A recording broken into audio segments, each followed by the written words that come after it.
Mitchell is out for an early morning ride at his farm near Toronto. Sandy has cerebral palsy. It's a mild form that affects the muscles in his legs as well as his speech. The riding helps strengthen his legs. Cerebral palsy, or CP as it's commonly known, occurs when a baby's brain is damaged, either at birth, sometime before birth, or in the first 3 years of life. Depending on what part of the brain is damaged, a person with CP may have difficulty controlling different groups of muscles, affecting such functions as speech, writing, walking, and even perception. Everyone is affected differently. 9-year-old Jason Edwards has minor problems with walking, and his cerebral palsy causes him to have seizures and tremendous difficulty with visual and spatial perception. That means he can't immediately orient himself in his environment. Even finding the house when he gets out of the van is a problem. Yet he's intellectually gifted. What was so special about Churchill? Well, he had the power of language, basically. The downside was that Hitler also had a power for public speaking, and that's how he became a politician. And let's put it this way, I'd be dead. He didn't want anybody with any kind of disability or anything. Rather like the school principal who recommended that Jason be placed, as he put it, with his own kind, when Shirley was trying to find a school for him. Today, young people with CP, and with widely varying abilities, can successfully attend school with their peers. Joshua Kumar is 16. He has a form of CP that causes the muscles in his arms and legs to contract tightly all the time. This is known as spastic quadriplegia. Joshua can't walk or write, and he also has very poor vision. But he doesn't let any of this deter him from his goal to become a lawyer. Rather than dwelling on what he can't do, he concentrates on finding ways around his disabilities. I just learned to live with it, you know. I'm sick of it some days. I say, why the hell did I have this?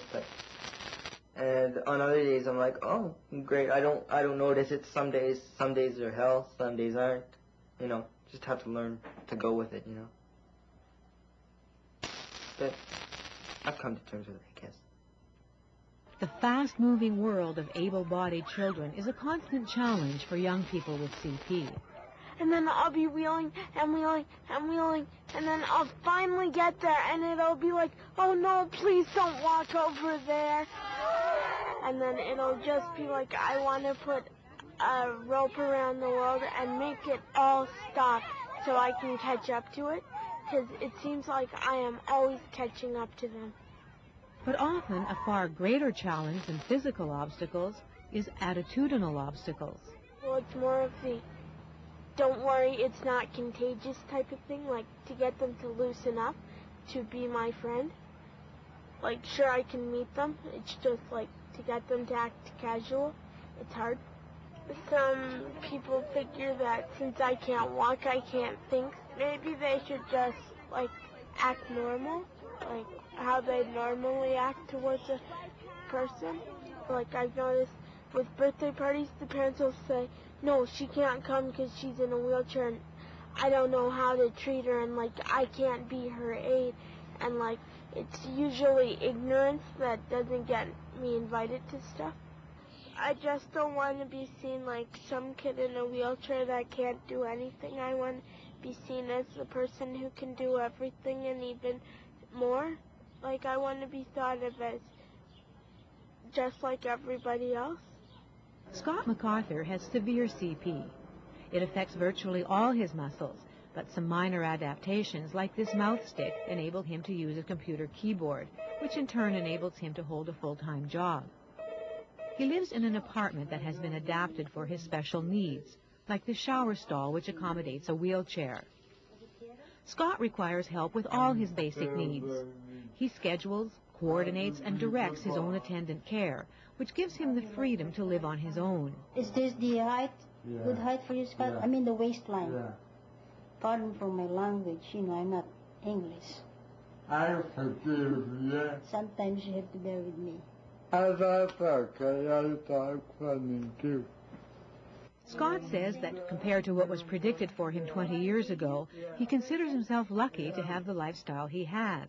What was predicted for me was that I'd live in a nursing home and I'd watch TV all day, and that would be the life of Scott MacArthur. Nurses would come and get me up, and my food would come up on a tray, and I might not have my own room, but I would prefer not to have a disability. But if I have to, I'm living pretty independently. Although Scott says he's lucky, many who know him credit his independence to determination more than luck. And many others might marvel at the effort he must put in to get through a typical day. Yet Scott doesn't consider his level of achievement extraordinary. I wouldn't want to wake up to be non-disabled, and that shocks a lot of people. But my life is being a disabled person, and I wouldn't know how to live another way. The potential for independence is different for every individual, and it can change dramatically in the course of a person's life. Often, it's more a matter of attitude than a particular physical handicap that makes the biggest difference, as it was with Sandy Mitchell. Sandy was born into a wealthy Scottish family in Bermuda. With seemingly all life's advantages at his disposal, Sandy still felt he was a complete failure. Overprotected as a child, he struggled to escape a future as a coddled invalid. He did poorly in school, moved on to a marriage that failed, and went through 10 years of depression. Looking back on it, maybe I was not encouraged enough by my mother and father. Too timid to even enter a shop or restaurant on his own for fear of being misunderstood, he knew something had to change. If he was going to achieve anything in life, he knew he'd have to determine what his capabilities were, because no one else was going to do it for him. He'd always had a dream of owning a farm, and he'd always wanted to help other disabled people. The turning point came, he says, when he met his second wife. She encouraged his dream. Come on, honey. So 10 years ago, with the proceeds of a family trust, he bought this 105-acre farm and rebuilt it to be completely wheelchair accessible. He continues to do much of the work himself. It took a long time, but at 51, Sandy has finally realized his field of dreams. His farm is a place for other people with disabilities to come and enjoy nature. There are wheelchair accessible nature trails through a wetland, raised vegetable gardens, even a wheelchair accessible hayride. Over 5,000 people visited or stayed on the farm last year. And just arrived, a special visitor, Sandy's son Vincent, who's come up from Bermuda to help his father for the summer. Sandy says that today he realizes that what he had to overcome were what he calls his own self-made obstacles. To achieve something so badly, and eventually, by trying,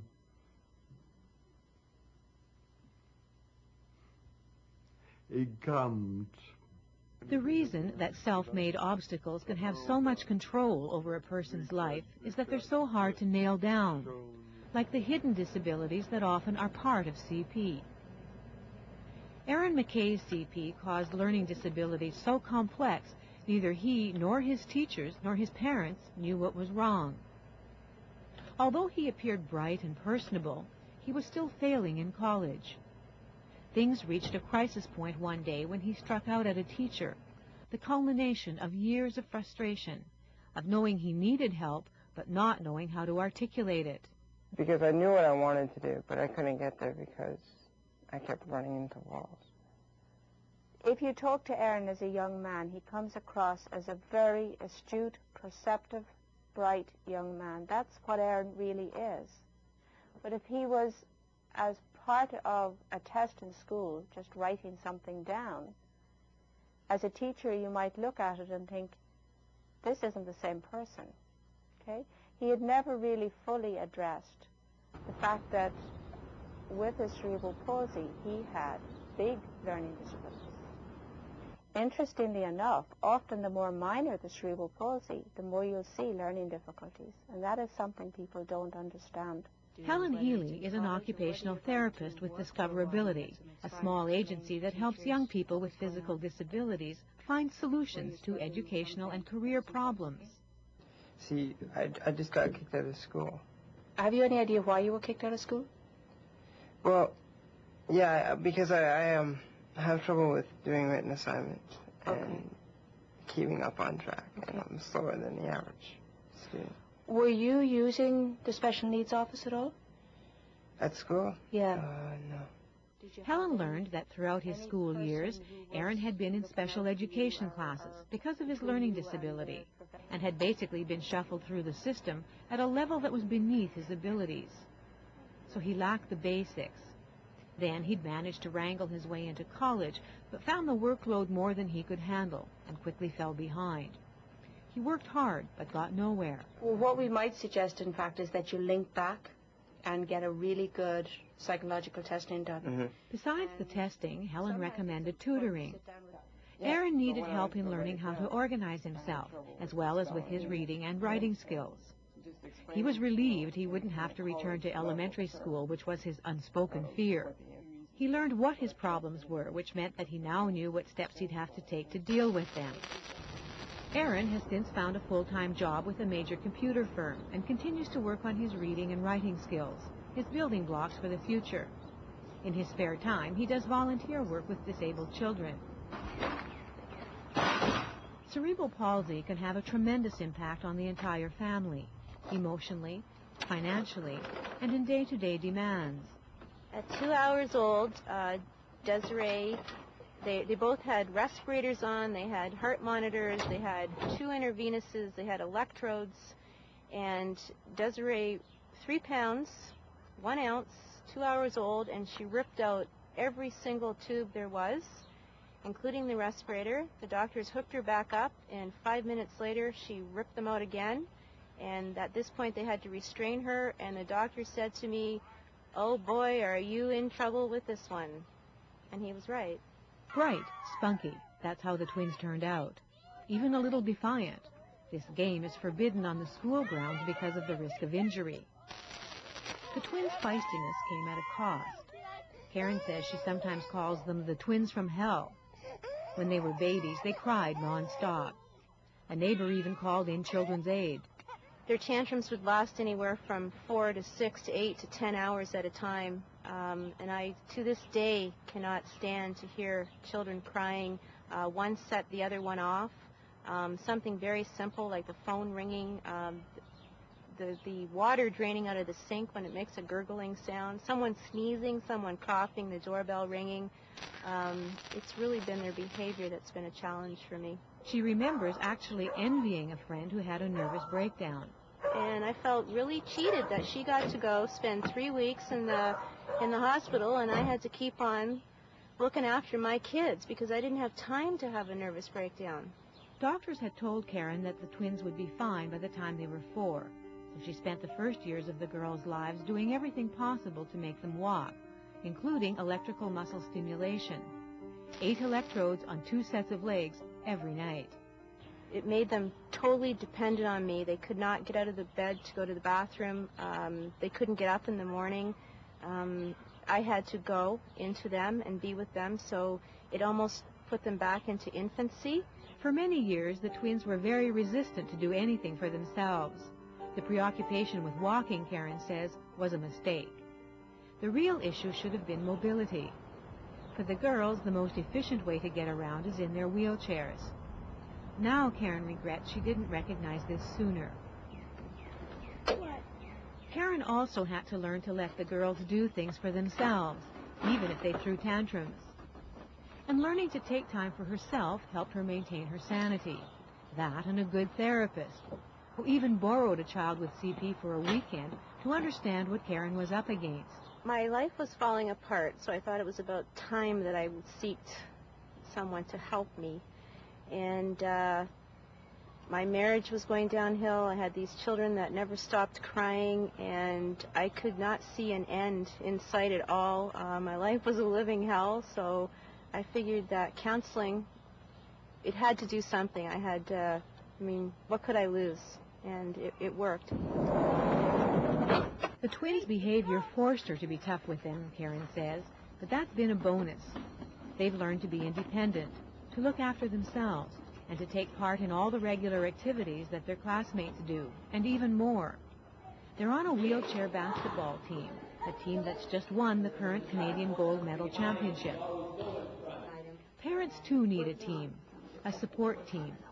They need to connect with professionals and with organizations that will help them along the way. Different communities have many different types of services. Flounders cry. Shark! Look out! But parents also need to be creative and self-reliant when it comes to finding ways around problems. Linda Mann and Wayne Cole have 6-year-old twin girls. One of the girls, Jocelyn, has severe cerebral palsy. Linda says it's a matter of knowing how to approach the system, of finding alternatives, learning to negotiate, and above all, being innovative and persistent. So yeah, you learn how to use everything you can think of to get what you really want in the end. And sometimes it breaks the rules, and that's okay. It's not forever. And she's one child, doesn't change the whole system, and life moves on. There are many ways to connect with the community. Susan Biani and her husband Simon believe that one of the most important issues for their daughter Rebecca's quality of life and for her future is to build a strong support network for her. It also helps the family feel less isolated. I think there's a tremendous amount of burnout with families, with many people who work with people who are disabled, because there's a tremendous amount of time and energy that's involved in caring for the child, and also the worries about the future. And one of the reasons why I think our support network is so important is that it sort of spreads that responsibility over more people. I don't feel as a family that we're on our own trying to figure these things out. And I know if I need something, I can just phone a certain person and they'll take care of it, or they'll advocate for Rebecca. And I think that is essential, because I don't think parents can do it all themselves. The circle of friends, as they are called, are drawn from the community. Neighbors, friends, therapists, and very importantly, schoolmates, the children who will be significant in Rebecca's life in the future. Tonight, the group is discussing ideas about how Rebecca can best contribute to the community service project that's part of her upcoming church confirmation.